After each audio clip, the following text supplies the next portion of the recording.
Spanish drag queen gala, from Canarias to the world. The Carnival of Las Palmas de Gran Canaria is one of the oldest festivals with more history and character of Spain. This is because the classic Spanish carnivals began as a ritualistic celebration many years ago. Well, if we're going to talk about Spanish drag, it will be important to mention what is drag. Well, drag is a person who characterizes or interprets some character with exaggerated features with a primary strong intention. It's important to mention that drag should not be confused with transgender identities because drag is scenic and it's a profession, and well, the transgender identity is who you are. Now we're going to talk about what is Canarias. Canarias is a Spanish city and municipality capital of the island of Gran Canaria. It is the most populated city in the Canary Island and the ninth most populated city in Spain. Now we're going to talk about what is the Gala Drag. Well, the Drag Queen Gala of Las Palmas de Gran Canaria it's an event that is part of the carnival. The participating drag queens must synthesize all their talent in a 3-minute presentation. This gala started in 1998, shortly after the corporation Fiestas del Carnaval de Las Palmas and the transfer of the festival to Santa Catalina Park. Now, why it is so important? Well, it's important to recognize the Spanish drag queen scene as an aesthetic and communicative expression, as well as expressing ideas, emotions, and visions of the world itself, as much as the other types of European art. Now, maybe that question that all are you wonder, how does the European Union is involved? Well, it is involved with so many programs and strategies for the LGBT community because remember, the drag queen gala is a space full of queer people and it's really important for them to feel protected. It's important that they are not being discriminated by their identity, orientation, sexuality, gender, or anything else. They have these programs like LGBTIQ equality strategy, the actions to promote LGBTI equality, the legal aspects of LGBTIQ equality, and the story hour type shows. Well, I really hope you enjoy this class. Well, you enjoy this video. And my name is Adrián Alejandro Fracio from Plantel número 9, and thank you so much. Tres. Hola, buenas tardes. Nosotros somos un equipo de jornadas europeas y vamos a exponer nuestra infografía que habla del euro. Bueno, para empezar, ¿qué es el euro? El euro se escogió como un símbolo, como referencia a la inicial de Europa, que es la E. Las dos líneas paralelas hacen referencia a la estabilidad dentro del área del euro, como el resto de las monedas. El euro es un nombre común y debe escribirse con minúscula. Después vamos a ver cómo fue su creación. El euro comenzó cuando 11 países fijaron sus tipos de cambio y la política monetaria pasó al Banco Central Europeo. 3 años más tarde, esta moneda entró en circulación. Después, ¿cómo influyó el euro? A lo largo de los 8 países se unieron más al club. La segunda década del euro sería ensombrecida por la Gran Bretaña por su crisis, por lo cual países buscaron ayuda por el aumento de especulaciones de la salida del euro. También podemos ver aquí otras causas de la caída del euro. La causa más importante de la caída del euro es la diferente velocidad de la política monetaria en la Reserva Federal de Estados Unidos y Banco Central Europeo. Argumenta Martínez en diálogo con BBC, Mundo para los universos de rendimiento de los vanos de tesoro de Estados Unidos. A causa de esto se crearon medidas de emergencia. Entre estas destaca el Mecanismo Europeo de Estabilidad y surgió la necesidad de una unión bancaria para evitar una futura crisis, al mismo tiempo que otros 7 estados de la Unión se animaban a unirse a la zona euro, una vez cumplidos los criterios de convergencia.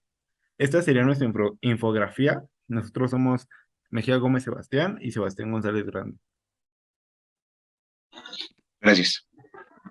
Las jornadas europeas Son organizadas conjuntamente por la Unión Europea y el Consejo de Europa con el objetivo de promover la diversidad y el diálogo a través del acceso al patrimonio cultural. Cultura griega. Datos básicos de Grecia. Su capital es Atenas. Su lengua oficial es el griego. Es país miembro de la UE desde el 1 de enero de 1981. Su moneda es el euro. La filosofía griega. La filosofía griega se basa en la razón de la lógica. Se cree que la filosofía griega fue influenciada por la literatura y la metodología del antiguo Cercano Oriente. La filosofía o el amor por la sabiduría es una forma de buscar la verdad y la realidad sin necesidad de apoyarse en una religión o metodología. Varios filósofos surgieron de Grecia, algunos son Sócrates. Fue de los pensantes más influyentes, se basaba en el estudio de la ética y la virtud moral. Platón, discípulo de Sócrates. En su obra La República cuestiona el concepto de justicia y describe su gobierno ideal. Aristóteles fue el primer filósofo en separar la filosofía de la ciencia, ideó el primer sistema de la lógica, estableció las ciencias de la biología y la zoología, fundó su propia universidad y fue uno de los primeros científicos políticos. La cultura griega ha llegado a influenciar a los romanos, también son los responsables de introducir géneros como la poesía, la tragedia, la comedia y filosofía occidental. Los griegos se caracterizaban por ser personas bastante apasionadas, esto puede ser apreciado en su literatura. Además tenían una huella con la guerra y la paz, lo que influenciaba bastante su cultura. La literatura griega puede ser dividida en distintos periodos, el arcaico. Se centra en los mitos, otra parte en la historia y otra parte en folclore. Algunos ejemplos de este periodo pueden ser las épicas de Homero, la Ilíada y la Odisea. El clásico se centra en las tragedias de escritores como Sófocles y su Edipo, y las comedias de Aristófanes. El helenístico. En este periodo la poesía, la cultura y la prosa griega se expandieron por el Mediterráneo gracias a la influencia de los escritores Horacio, Ovidio y Virgilio. Los deportes son parte integral de la cultura griega. El deporte está considerado como la más antigua forma de entretenimiento del país, practicando y disfrutando por la mayoría de los ciudadanos de Grecia.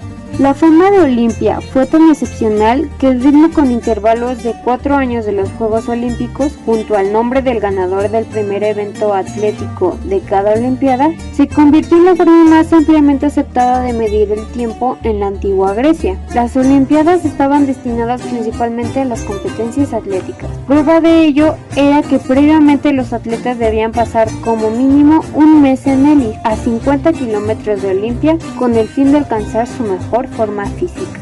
Arquitectura en el arte griego. En los templos generalmente usan plantas rectangulares. Los teatros al aire libre tienen plantas semicirculares. Los muros son de salares de piedras o mármol. No llevan argamasa en las junturas, de ahí su precisión necesaria en su labrado. A veces revestían las superficies rugosas de la piedra caliza con una fina capa de estuco. Su material preferido es el mármol, el cual pulimentaban cuidadosamente. Las fachadas carecen de aberturas o ventanas. No emplearon ni el arco ni la bóveda. Los techos, a dos aguas, eran de finas losas de mármol sostenidas por vigas de madera que se apoyaban en las paredes y en la columnata peristilo circundante. Las columnas son el elemento esencial de la arquitectura griega. Como género ornamental usan molduras de perfil muy delicado. Las hojas de acanto, las volutas y la madre selva son elementos de primer orden en la ornamentación. Causas que generan que la población asiática y africana migre hacia países europeos. La historia es un precedente de la economía, ya que de ello parten problemas que dan consecuencia al movimiento de una población. En los seres humanos se estudian los movimientos culturales y económicos que dan origen a un movimiento en masa. La migración se da mayormente en continentes asiáticos y africanos hacia Europa. La migración es el fenómeno en el cual la gente cambia de residencia traspasando algún límite geográfico. Esto es por distintas causas que se verán a continuación. Las principales causas que generan la migración en el continente asiático son por cuestiones económicas, migraciones forzadas gracias a la trata de personas, la inestabilidad política o por catástrofes naturales. En el continente africano, las cuestiones son casi las mismas, solo con un contexto de pobreza y profundo subdesarrollo que comienza por el siglo XVIII con los gobiernos autóctonos y sus independencias poscoloniales, originando al mismo tiempo el neocolonialismo, el neopatriotismo y la corrupción dentro del continente. La Unión Europea ha tomado acción y ha implementado medidas a favor del migrante, como políticas migratorias establecidas en el Tratado de Funcionamiento de la Unión Europea, donde uno de los principios es la solidaridad, y la política se rige bajo responsabilidad equitativa de los estados que la conforman. Al igual que existen reglamentos, directivas y organizaciones, donde en cada una de ellas se pretende eliminar la migración ilegal, gestionarla de manera adecuada, otorgar protección a solicitantes de asilo, estableciendo procedimientos de protección internacional y procurando un nivel de vida digna al migrante. En los últimos años se ha dado un fenómeno conocido como feminización de la migración, el cual indica que de 1990 a la actualidad ha habido un aumento en el flujo de migrantes mujeres en el mundo. Esto se da debido a causas económicas, sociales y criminales. Algunas de estas causas, tanto en África como en Asia, pueden ser escapar de la violencia intrafamiliar, el hecho de que los hombres ganan mejores salarios que las mujeres y la falta de protección que existe hacia las mismas. Las remesas se definen como la transferencia de dinero u otros bienes que un remitente envía a su familia o comunidades de origen. Durante 2021 se ha incrementado en África subsahariana, Asia Central y Norte de África. Muchas gracias por su atención. El deporte en la Unión Europea es entendido como cualquier forma de actividad física que, a través de participación organizada o no, tiene por objeto la expresión o mejoría de la condición física y psíquica, el desarrollo de las relaciones sociales o la obtención de resultados en competición a todos los niveles. Este fue promovido con la finalidad de generar paz en la sociedad y establecer relaciones con otras naciones y culturas. Tratado de Lisboa. Antes del año 2009, no figuraba en los tratados ninguna competencia jurídica específica acerca de la Unión en materia de este ámbito. La Comisión sentó las bases de una política de la Unión con el Libro Blanco sobre Deporte del 2007. Gracias al Tratado de Lisboa, la Unión Europea logró una competición deportiva. Deportes en la Unión Europea.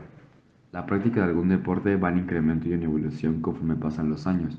En la actualidad, el fútbol es el deporte más popular y por lo tanto el más practicado. En segundo lugar se encuentra el baloncesto. También se encuentran entre los más destacados la natación, el voleibol, el tenis y el bádminton. Libro Blanco sobre el Deporte. Es una iniciativa de la Comisión Europea del año 2007. Fue elaborado para tratar problemas de manera profunda en el ámbito deportivo. Tiene como principal objetivo proporcionar información estratégica sobre el deporte en Europa, identificar posibles amenazas de racismo y desigualdad para que la ley intervenga de la manera correspondiente. La igualdad de género en el deporte. El Consejo de la Unión Europea busca incorporar el principio de igualdad de género, la cual está consagrada en el artículo 23 de la Carta de los Derechos Fundamentales de la Unión Europea. Los 5 ámbitos prioritarios son: igual independencia económica, salario igual para trabajo igual o para trabajo de igual valor, igualdad en la toma de decisiones, dignidad, integridad y fin de la violencia de género, igualdad de género en el exterior. La Semana Europea del Deporte. Se trata de animar a todas las personas de la Unión Europea a realizar una actividad física y por consiguiente desarrollar un estilo de vida más saludable, ya que el más del 50% de los europeos no han realizado ninguna actividad física. Pierre Freddy de Coubertin nació el 1 de enero de 1863 en París, Francia. Fue el fundador de los Juegos Olímpicos modernos y del pentatlón moderno. Lo que buscaba con esto era la unión y la hermandad entre personas sin necesidad de lucro. Se dedicó a viajar por el mundo para promover esta unión y esta paz con el deporte.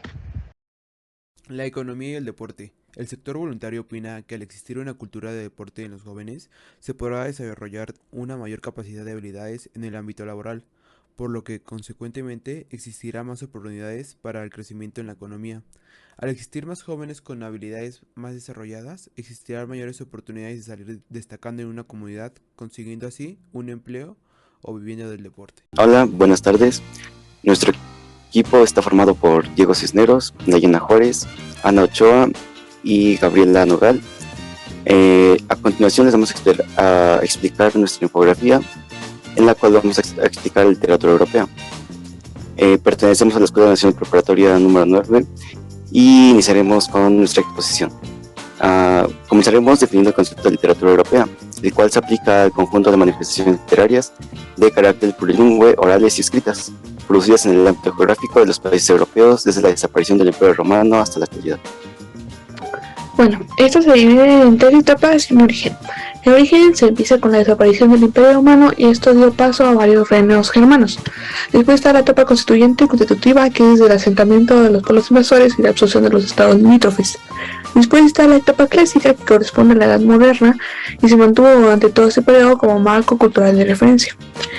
Por último está la etapa disolvente, que es de los grandes periodos en los que vivimos la historia de la literatura y en general la historia de la cultura europea. Por otro lado, es importante mencionar que la literatura europea en un inicio solía estar escrita principalmente en latín, hasta que se da el desarrollo de nuevas corrientes lingüísticas como las que podemos mencionar el alemán, el castellano, el catalán, el finés, el francés, el inglés, el portugués y entre otros más. Y debido a esta gran variedad de lenguas que se da, las traducciones y las adaptaciones que se realizan en otros idiomas simbolizan un papel crucial, ya que a partir de estas dependerá la difusión y divulgación de las ideas que busca transmitir cada escrito. Los géneros y subgéneros literarios. El género lírico se centra en lo amoroso, lo místico, lo lúdico y lo conceptual. El género narrativo se centra en la epopeya, la novela, cuentos en versos y novelas en versos. Por otro lado, el género dramático tiene como centro la comedia, el drama y la tragedia. Y por último, el género especulativo se centra en la biografía, en las enciclopedias, los ensayos, la historia y la sátira. Finalmente mencionaremos algunas obras importantes cuya influencia han salido incluso del continente europeo, como por ejemplo La Celestina, que fue escrita por Fernando Rojas en 1499, La vida es un sueño, de Calderón de la Barca, escrita en 1635, o El príncipe y el mendigo, escrita por Mark Twain en 1881. Eso sería todo y gracias por su atención. Buenas, soy el chico que nunca le faltará una impresora y hoy expondré junto a mi equipo sobre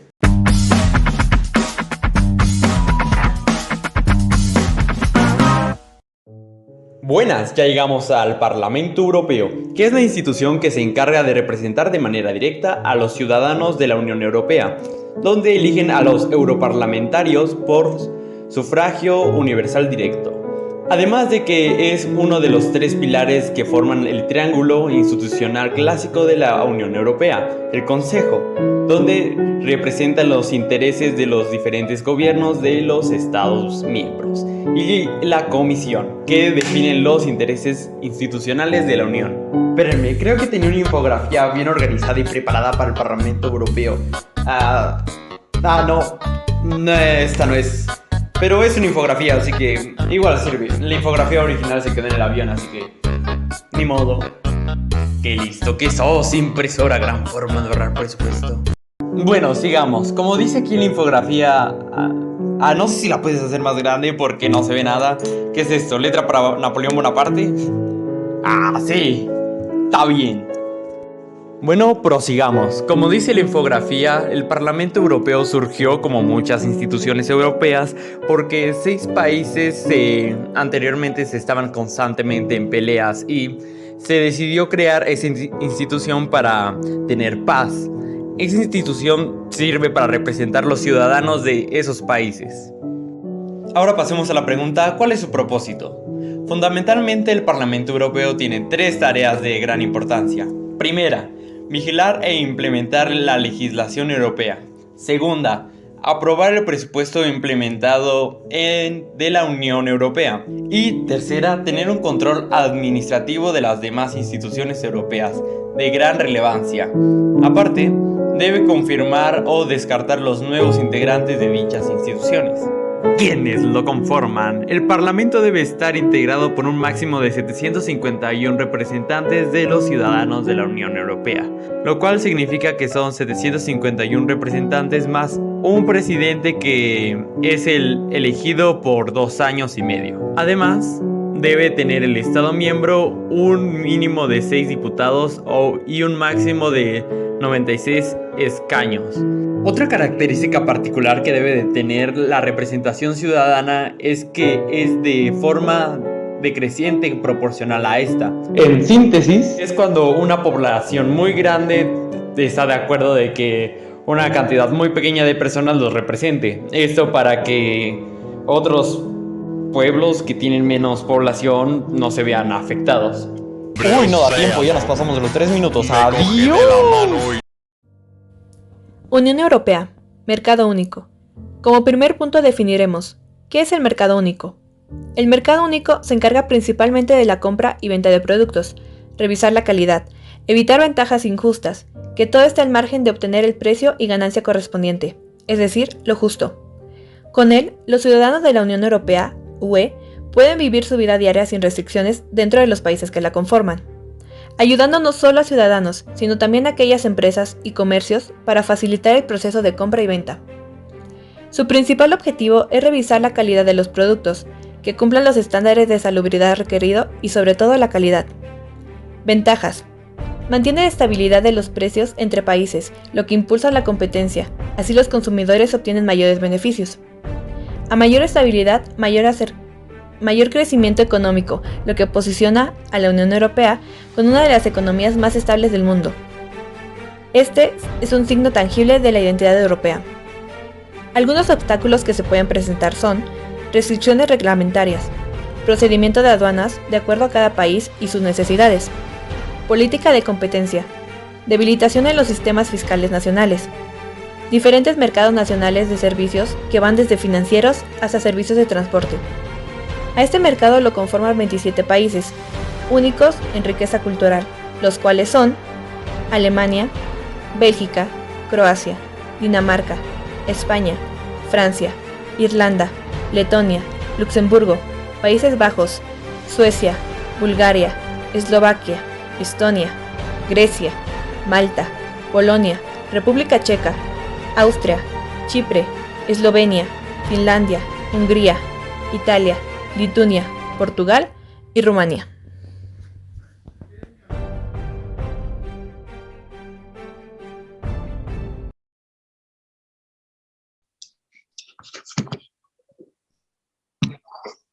Buenos días, hoy vamos a hablar sobre el tratado entre México y la Unión Europea. ¿Cuándo se realizó? Este se realizó en 1997. Se firmó un acuerdo de asociación económica, concertación política. Este acuerdo, conocido como el Acuerdo Global, incluía una parte sobre comercio abierto. Se formalizó el 23 de marzo del 2000 y entró en vigor el 1 de julio del mismo año. Ahora, ¿cuáles son sus objetivos? Bueno, pues uno de sus principales objetivos es la liberación progresiva y recíproca de bienes industriales, agrícolas y servicios entre México y los miembros de la Unión Europea.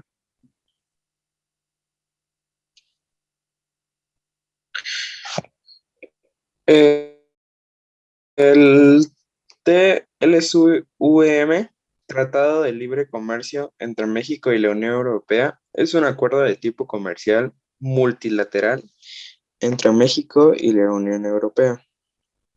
El tratado está regulado por el Consejo Conjunto del Acuerdo de Asociación Económico, Concertación Política y Cooperación, conformado por miembros del Gobierno de México, el Consejo de la Unión Europea y la Comisión Europea. ¿De qué trata? Uno de los puntos más importantes sobre la modernización del Tratado de Libre Comercio entre México y la Unión Europea consiste en la eliminación de aranceles a ciertos productos con el fin de otorgar un acceso más flexible al intercambio de los mismos. Nuestro equipo estuvo conformado por Paz Tavares Marlon Jared, Bulsa Orea Esteban Axel, Chávez Briz Leonel y Vázquez García Emiliano.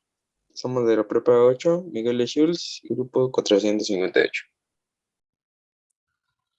Historia de la Unión Europea y sucesos. La Unión Europea es una asociación económica y política compuesta por 28 países europeos que abarcan juntos una gran parte del continente. A lo largo de la historia de la Unión Europea se han ido dando diversos sucesos que han marcado a la misma. sucesos los cuales veremos en esta infografía que expone la historia de la Unión Europea, a través de los hechos más importantes que han ocurrido en las diferentes décadas desde su fundación en 1945 hasta nuestros días. En el periodo de 1945 a 1959, el suceso más importante fue la misma creación de la Unión Europea. La Comunidad Europea del Carbón y del Acero, fundada en 1951, fue el primer paso para garantizar una paz duradera, y en 1957 el Tratado de Roma establece la Comunidad Económica Europea. En la década de los 60 se firma el Tratado de Fusión en Bruselas, el tratado por el que se fusionan los poderes ejecutivos de las tres comunidades: la Comunidad Europea del Carbón y del Acero, la Comunidad Económica Europea y Euratom. Posteriormente, en los 70s, una crisis petrolera azota a la Unión Europea. Países productores de petróleo de Medio Oriente imponen grandes subidas de precios y restringen las ventas a determinados países europeos. Esto crea problemas económicos en toda la CEE. En los 80s, el Acta Única Europea se pone en marcha un amplio programa de 6 años para abordar dichas diferencias y crear así un mercado único. También da más poder al Parlamento Europeo y refuerza las competencias de las comunidades europeas. En los 90 se dio el tratado más importante de la década, el Tratado de Maastricht. El Tratado de Maastricht modificó los anteriores tratados europeos y creó una Unión Europea basada en 3 pilares: las comunidades europeas, la política exterior y de seguridad común. En el siglo XXI se haría el Tratado de Lisboa, creado con el fin de que la Unión Europea sea más democrática, transparente y eficaz ante los problemas y retos mundiales. Este tratado se firmó por los 27 países miembros. En 2016 se firma el Acuerdo de París, que habla sobre el cambio climático y establece medidas para la reducción de las emisiones de gases de efecto invernadero. Más de 1 millón de personas solicitan asilo en Europa, y la Unión Europea gana Premio Nobel de la Paz. Finalmente, en el transcurso de los años 20, una pandemia golpea a la Unión Europea, provocando crisis sanitarias y económicas. Pero gracias a la cooperación europea, lograron obtener la vacuna contra el COVID-19, y actualmente, con el apoyo de las naciones europeas, están tratando de recuperar la economía.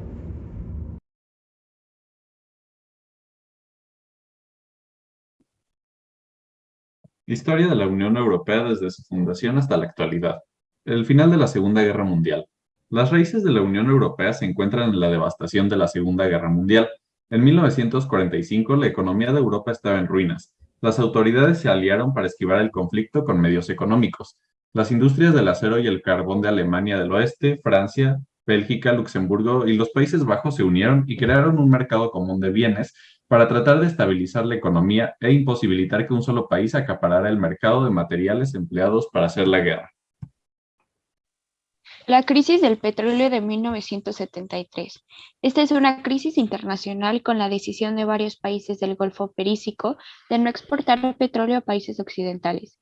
Debido a la fuerte dependencia que existía del petróleo procedente de Oriente Medio, los países occidentales se vieron sumidos en una grave crisis económica mientras el precio del petróleo aumentaba. Caída del muro de Berlín. En 1961, las autoridades comunistas ordenaron que se construyera un muro que dividiera el este y el oeste de Berlín para evitar que la gente cruzara de un lado al otro. Los alemanes del este comenzaron a exigir que se les permitiera cruzar a Alemania Occidental, y para el gobierno comunista fue cada vez más difícil detener estos llamados. El 9 de noviembre, el anuncio de un alto funcionario de Alemania Oriental precipitó la caída del muro. Creación del euro. Tras una década de preparativos, el 1 de enero de 1999 se introdujo el euro. Durante los 3 primeros años fue una moneda invisible, ya que solo se utilizaba a efectos contables y en los pagos electrónicos. Las monedas y los billetes se pusieron en circulación el 1 de enero del 2002 y en 12 países de la Unión Europea se produjo el mayor cambio de moneda de la historia. La Unión Europea recibe el Premio Nobel de la Paz. Sin duda, la Unión Europea ha sido merecedora de este galardonado por promover los valores universales europeos. El 12 de octubre del año 2012 se decidió que la Unión Europea sea reconocida con el Premio Nobel de la Paz por transformar Europa de un continente en guerra a un continente en paz y por su contribución a la paz, a la reconciliación, a la democracia y a los derechos humanos por más de 6 décadas. Como de costumbre, el premio fue entregado el 10 de diciembre de ese mismo año. El Reino Unido abandona la Unión Europea el día 31 de enero de 2020. Con esto entra en vigor el acuerdo de retirada, provocando el inicio de un periodo transitorio que tuvo durabilidad hasta el 31 de diciembre de 2020. Para mejorar y dar estabilidad a las relaciones futuras entre el Reino Unido y la Unión Europea, se realizó un convenio llamado Acuerdo de Comercio y Cooperación que comprende el comercio de bienes y servicios, el comercio digital, la propiedad intelectual, la energía y la pesca, entre otros.